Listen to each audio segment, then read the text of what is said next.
The organized labor and the federal government are expected to have by now set in motion the necessary machinery to review the current minimum wage after both parties signed a Memorandum of Understanding, MOU, agreeing on a wage award of 35,000 naira in addition to the old minimum wage for all federal workers. The increment of 35,000 naira to the wages of federal workers is expected to take effect from September, pending when a new national minimum wage law is enacted by the National Assembly. Ahead of this, the Senate has commended the federal government and the organized labor for the agreement, which averted a nationwide strike in the process. The Red Chamber promised that it will give accelerated consideration to the new minimum wage bill for improved welfare of workers and industrial harmony in the country once it is received from the executive.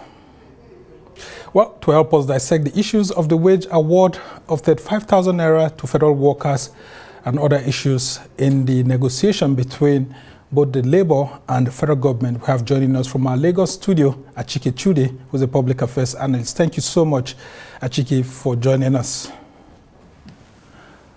It's a pleasure. Thank you for having me. Yeah, and I just want you to actually review this arrangement between the federal government and Labour, which averted a nationwide strike that could have cost the nation a whole lot in the midst of the current economic turmoil that we have.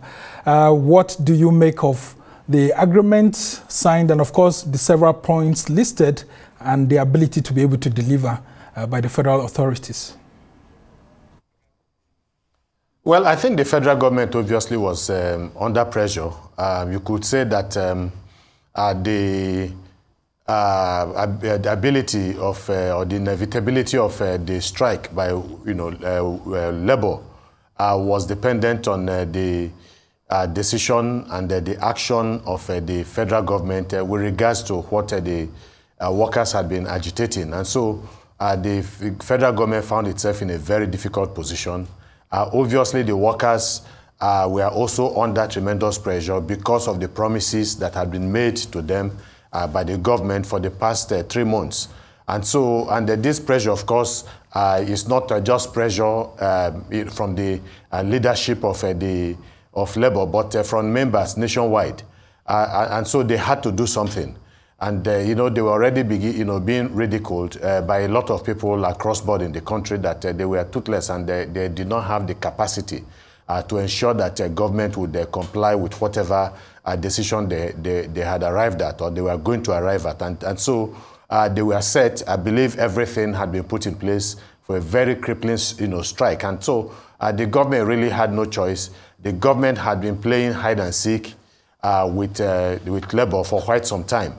Obviously, even this award of 35,000 naira would not have been done this year, but they were put in a position where they just had no choice with the myriads of socioeconomic issues that we're having in the country, the general poverty in the land, the angst and the frustration of Nigerians, that things were not working well, to their benefit in the country. So the possibility of a nationwide strike that would ground important sectors of the economy of this country was something that the government was very apprehensive about, obviously. And so they had no choice than to come up with some kind of agreement, temporary agreement, 30 days agreement. And then after that, Labour, whether the government had implemented this agreement largely, and if they did not, then they were going to do something about that. So this is essentially what led to this agreement. It was something that the government really had no choice. They needed to avert the crisis. Because, I mean, with that kind of a strike, you don't know what next is going to happen. With the nation already in a very fragile state, I think it might have been dangerous. Don't forget that prior to the removal of that the Muhammadu Buhari regime had toyed earlier with the possibility of removing the fuel subsidy and had to leave it for the incoming administration, because they were warned by the DSS that it could be very dangerous for them to do that because of the spate of military coups that were taking place in other parts of West Africa. Nigeria might not be exempt according to the DSS, so they had to shelve it. All right, and let's talk about the other issues that were agreed upon by Labour and the federal government. And one of those key issues is that they would have an allocation of 100 billion naira for high-capacity compressed natural gas buses, 55,000 CNG conversion kits and CNG stations nationwide. And then this other one, which a lot of Nigerians are eagerly anticipating, because not everyone actually works in the federal service, civil service, or even state civil service. So that agreement says that 75,000 naira grant will be given to 15 million households, and it will be broken down, payable in 25,000 naira monthly for 3 months. What do you make of this? Yeah, well, the issue of the CNG buses is beginning to sound like a tale. I mean, tale from the in the moonlight, tale by the moonlight. This is something that has gone on for how long? How many years now? When I think Nigeria was to embark, Labour was to embark on another strike under the Muhammad Buhari administration. I think it was Timi Preseva that was advancing this argument about the CNG gases, and that something was going to be done. And the way they were talking about it, you had the impression that in the next few months it was going to kick off. But many years down the line, some years down the line, we have not seen any, we've not even felt a whiff of these CNG buses and then the CNG filling stations, filling stations nationwide. So obviously that was a very big ruse. And so there is nothing new. All Nigerians, look, talk is cheap, as it is said. And so what Nigerians want to see is talk being backed up by concrete actions. Nigerians want to begin to see these buses, want to begin to see these CNG stations. Otherwise, they'll continue to be a figment of the imagination of government officials. And so until we begin to see that it is something that obviously that people can look at and say, yes, it is being practicalized. Of course, 100 CNG buses, 100 billion naira for CNG buses. How many CNG buses? It will get nowhere. If you look at, and it will just be, a tip or drops of water in the ocean. If you look at what is happening in Lagos State, the mini buses, I think they're about, according to, I think LASMA, in Lagos, there are about 76,000 of them on the streets of Lagos, 76,000. And so if you're not talking about investing 100 billion buses, they should give us, and that's the thing about government, they like throwing up figures and thinking that once they mention 10 billion, 200 billion, that we are going to be fascinated and say, yes, they are doing something. How many buses, can 100 billion naira, for instance, procure for 36 states and the Federal Capital Territory? So if it is not significant enough, then obviously you cannot talk about a reduction in the rate of or in the cost of movement for Nigerians. It must be fairly, relatively significant to be able to impact, positively on Nigerians and their movements. And then I think you talked about what was that? I think you talked about the second. What was that second issue you talked about? Yeah, I talked about the CNG that we talked about, and then the conversion kits of the CNG. There are about 55,000 CNG conversion kits and CNG stations that the federal government is actually promising to go along with those CNG-powered buses, where 100 billion naira has been allocated for that.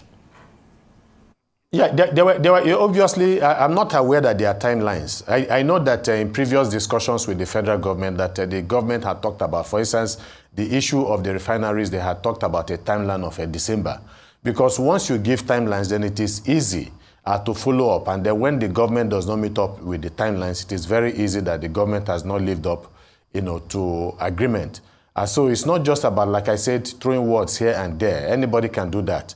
But we must have, timelines that can be, checked so that you can tick the boxes here that this one has been done and that, one remains to be done. And then the issue of 75,000 naira again to households, 15 million households. Again, this is almost reminiscent of what happened under the Buhari administration, you know, an administration that is now being described in some quarters as one of the most corrupt in terms of, I mean, when you look at what happened with the CBN and then some other things that happened within the polity itself. And so you realize that, again, where we seem to be going along the same direction. You want to throw money at people, and people, I mean, even economists and so many other Nigerians have said that this is not the way to go about it. Okay, so what happens after 3 months and these monies are finished? What do you do? So the people go back to square one. I think it's not just about giving people fish. It's about teaching people how to fish. It's about, you know, tackling the very serious challenges of the Nigerian economy. It's about ensuring that we begin to have industries come back on stream. It's about you know, engaging Nigerians in meaningful employment. So these are the issues. It's also you know, about making the environment conducive.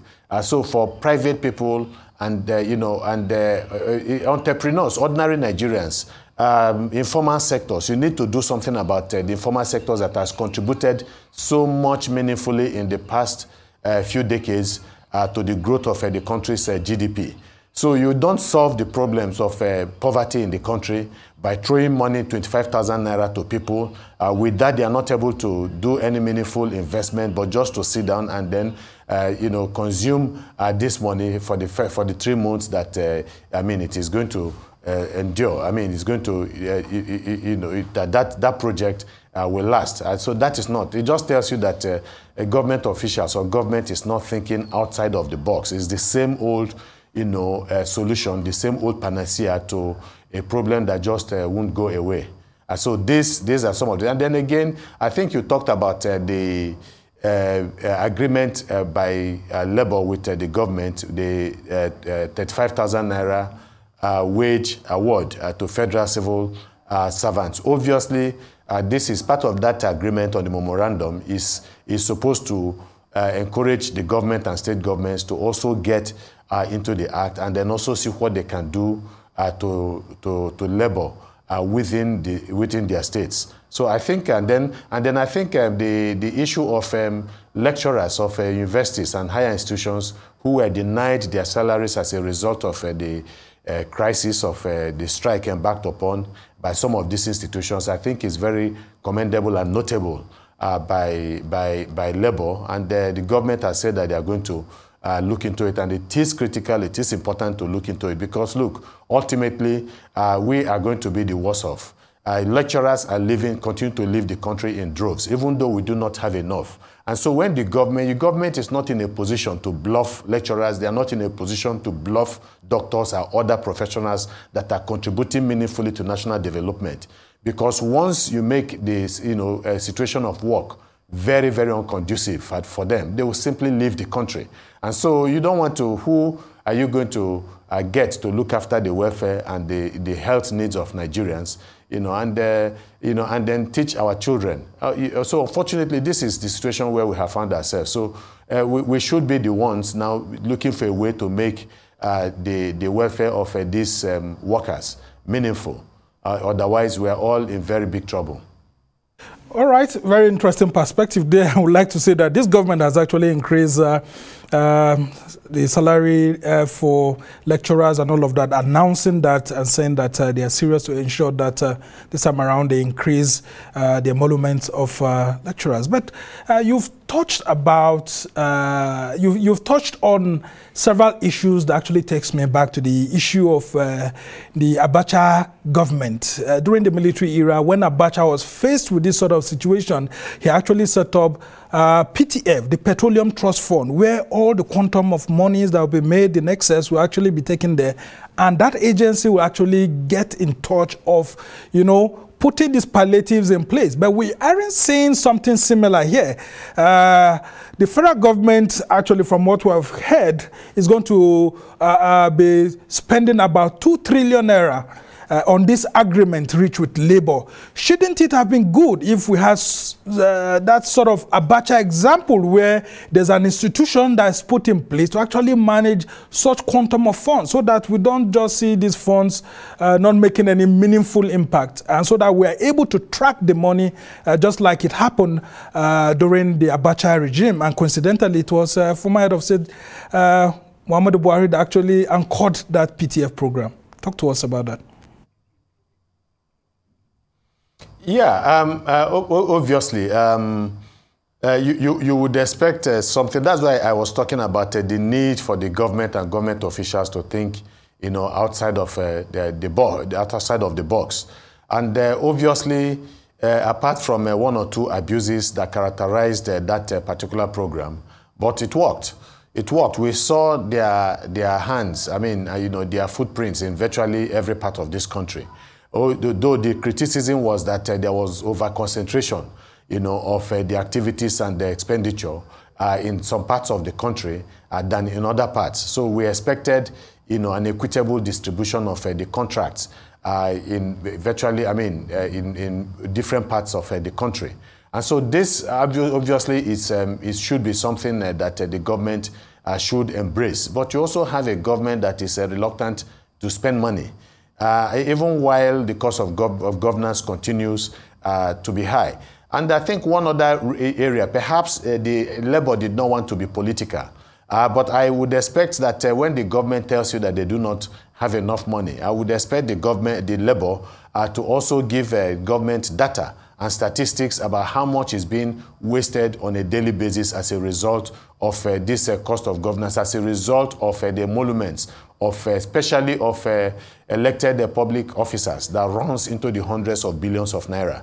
So if you're talking about recovering money, you need to look for such places to recover money from, because right from time, even from 1979, Nigerians had always been told that they need to make sacrifices. And then, the operation also tighten your belt. And so we have been tightening our belt and making sacrifices over the decades. But I can't tell me, nobody has been able to tell me one single sacrifice the average politician or the political elite has made, for this country. They have not done one. Instead, they have continued to amass wealth, stupendous, obscene wealth, illegally, for themselves. And so definitely you don't run a country like that. And so I would expect something much more concrete, much more meaningful, by the government about how they intend to intervene in the lives of Nigeria and Nigerians, and not just with regards to the university system and so on, but in virtually every sphere of the life of Nigerians, because things are exceedingly very, very difficult, and people are being put in a rebellious mood, and you cannot afford to do that. So government has to really begin to think outside of the box. Otherwise, sooner or later, they are going to have very serious problems when people get absolutely fed up of the poverty, of the inequality, growing inequality in the land. The Nigerian Labour Congress, through its president, Joe Ajaero, actually says Nigerians should understand the content of this agreement, that 35,000 naira offered by the federal government is a wage award and not a new national minimum wage. And so that, this wage award will elapse after 6 months. And the Senate is saying that, look, we are hopeful that the federal authorities will actually bring a new minimum wage proposal to the National Assembly. If it does that, we are willing to give accelerated hearing. And the NLC says that's good, because what we're actually looking at as national minimum wage is between 100,000 to 200,000, and not the additional 35,000, which makes it 65,000 naira at the moment. In all of this, do you think that the federal government of Nigeria can actually meet up to a wage proposal, a minimum wage proposal between 100 to 200,000 naira, like Labour would want us to believe, after this wage award of 35,000 naira? Well, I think the question should be rephrased. I think the question should go thus: is the federal government interested in the survival of their workers? That should be the issue. And so if that is of primary concern to the government, then 60,000, 70,000, 80,000, even 100,000 is laughable. especially with the level of inflation that we have in this country.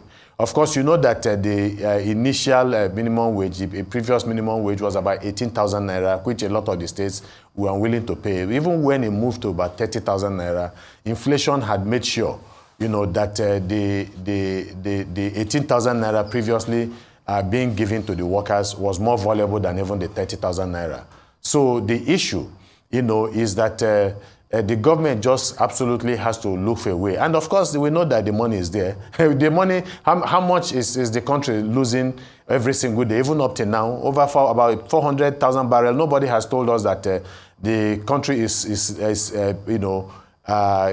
losing less than 400,000 barrels of crude oil on a daily basis as a result of the criminal oil cartel operating in the creeks, you know, of this country.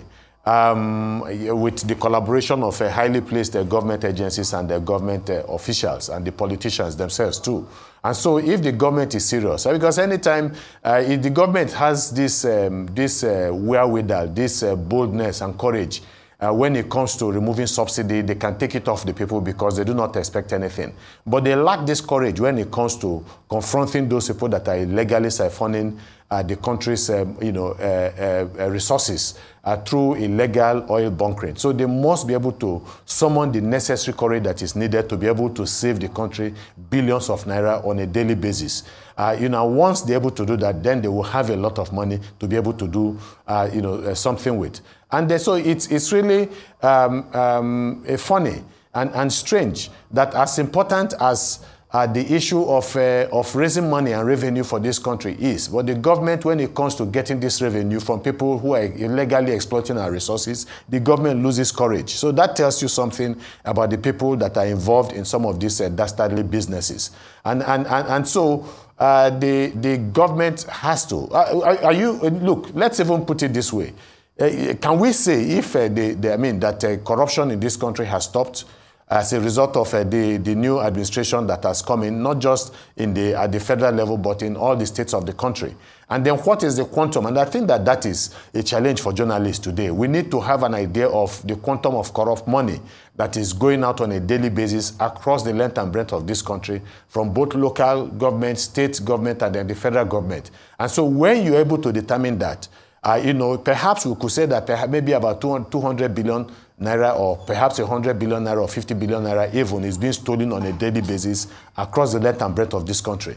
So if we can be able to stop this, stop this stealing and this corruption that is, going on, then perhaps we might be able to save a lot of money to be able to carry out essential social services on behalf of the Nigerian people. And that's why it is difficult for us to take the excuse by government that there is no money for the citizens of this country. There is no money for their workers, when we know that these monies that the governors are still collecting as security allowances. It is said that about 2 states in this country are collecting over 2 billion naira for security allowances. And of course, you know that they don't account for these monies. So how can anybody now make the argument that there is no money? All right, Achike, I'm afraid we are running out of time now, but I just want to ask you, if you were in the position to propose a new national minimum wage, which our lawmakers can pass conclusively, how much would you propose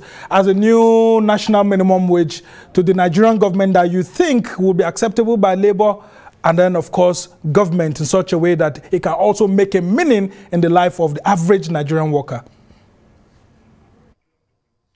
Nothing less than, I think Labour was trying to be generous, really, when they were talking about 100 to 200,000. I would say nothing less than 125 to 150,000. And you are talking about a family of 3. They have to pay their bills. They have to, pay school fees. They have to eat.